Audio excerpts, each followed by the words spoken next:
حي على الفلاح.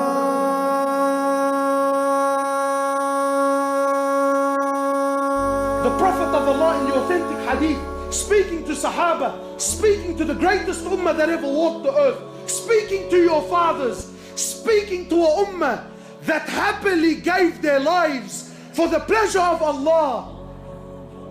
People who did the utmost, the biggest sacrifices, and they deemed themselves as the most insignificant people. Today you do nothing and you think you're up there. They did everything and they thought that they were down there. The Prophet of Allah speaking to them, he says, none of you, who's he speaking to? He says, none of you will enter Jannah through your actions. None. People walking around like he's already from the people of Jannah, mashallah. People now, they worship their mashaykh. 100%, brother. These guys from Firdaus al-A'la. The Prophet of Allah saying to Sahaba, none of you will enter Jannah through your actions. None. So they asked the Prophet of Allah, even you? He says, yeah, even me.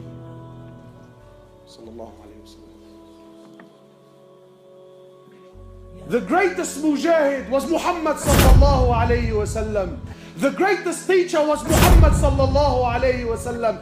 The greatest father was Muhammad sallallahu alayhi wa sallam. The greatest husband was Muhammad sallallahu alayhi wa sallam.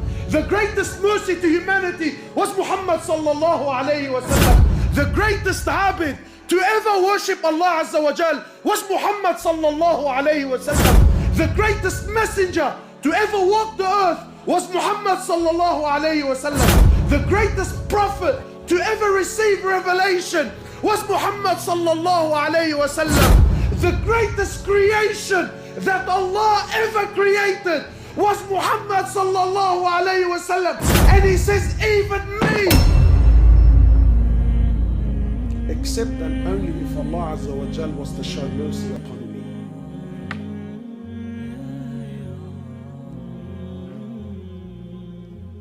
Even me. People walking around like there's something.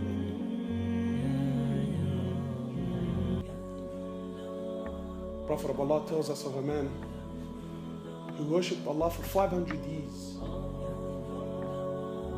500 years he worshipped Allah.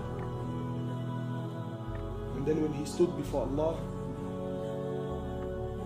Allah subhanahu wa ta'ala, more or less, he tells the angels, take him and enter him into the paradise through my mercy. So the man says, whoa, whoa, whoa, whoa. Oh Allah. And more or less he says, oh Allah, well I appreciate the offer.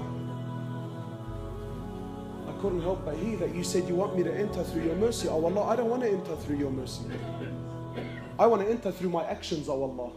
Oh Allah, I worship you for 500 years. For 500 years, oh Allah, I worship you. So I don't want to enter through your mercy. I paid my debt. I worked hard. Every day I worship you, Ya Allah. Not to stand here so you can enter me through your mercy. I want to enter through my actions. Allah says, you want to enter through your actions? Fine. No problems. So Allah Azza wa Jal orders the angels. He says to them, bring the scales here. He says, put the man's 500 years of worship on one end of the scale. And just put the blessing that I gave him, the ni'mah that I gave him, to be able to see with his eyes, just that, nothing more, nothing more. Just put the blessing that I gave him to be able to see with his eyes, put that on the other end of the scale. Just the blessing to be able to see outweighed 500 years of worship. So Allah says to the angels, take him and throw him into the hellfire.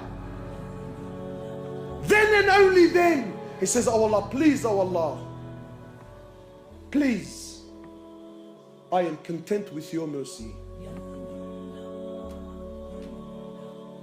I'm content with your mercy, Ya Allah. Allah doesn't need anyone, my brothers. The ni'mah of seeing. Today we've forgotten. Today we've forgotten. Today you and I think what? That to see I need a pair of eyes. You're wrong. Because there are millions around the world that have eyes, but they can't see. It is Allah that allows you to see.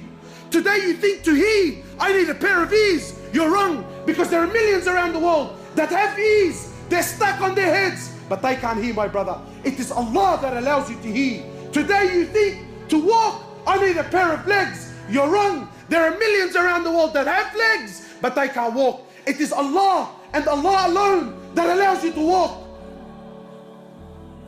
Allah, not you.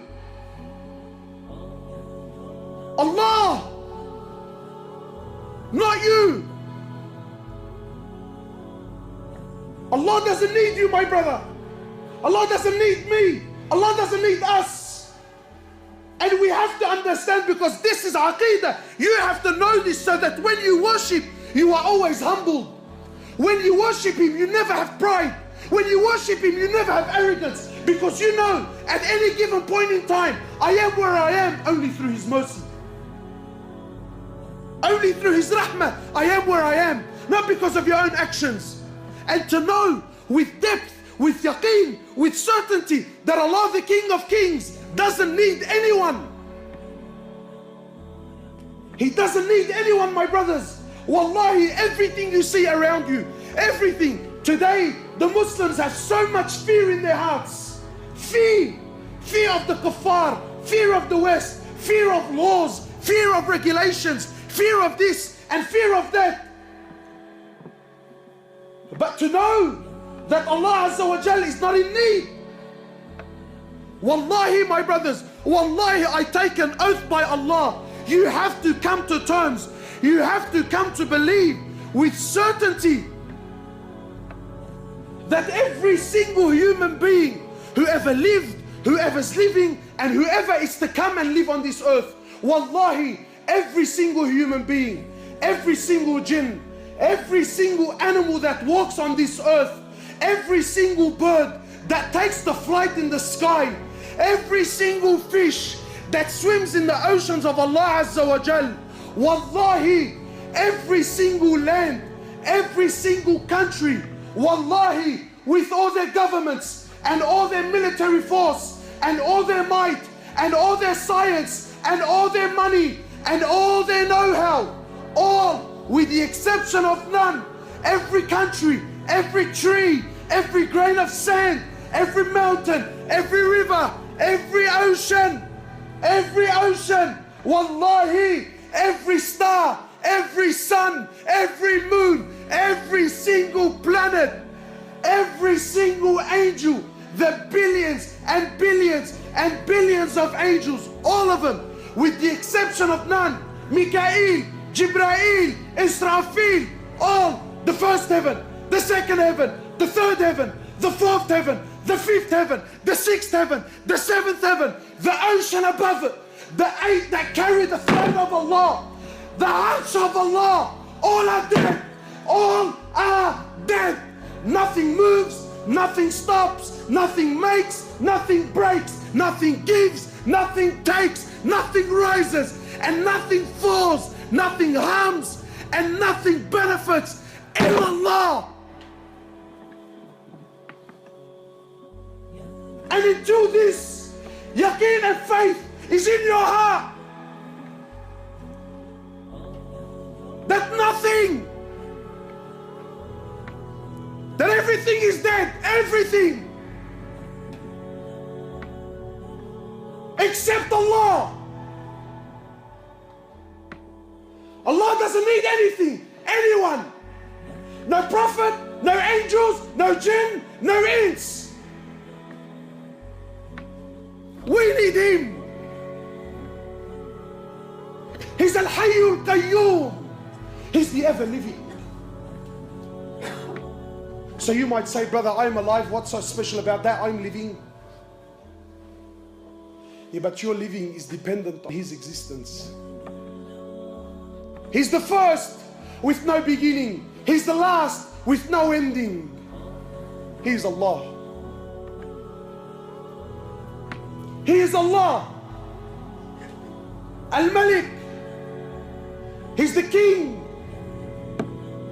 He's the King.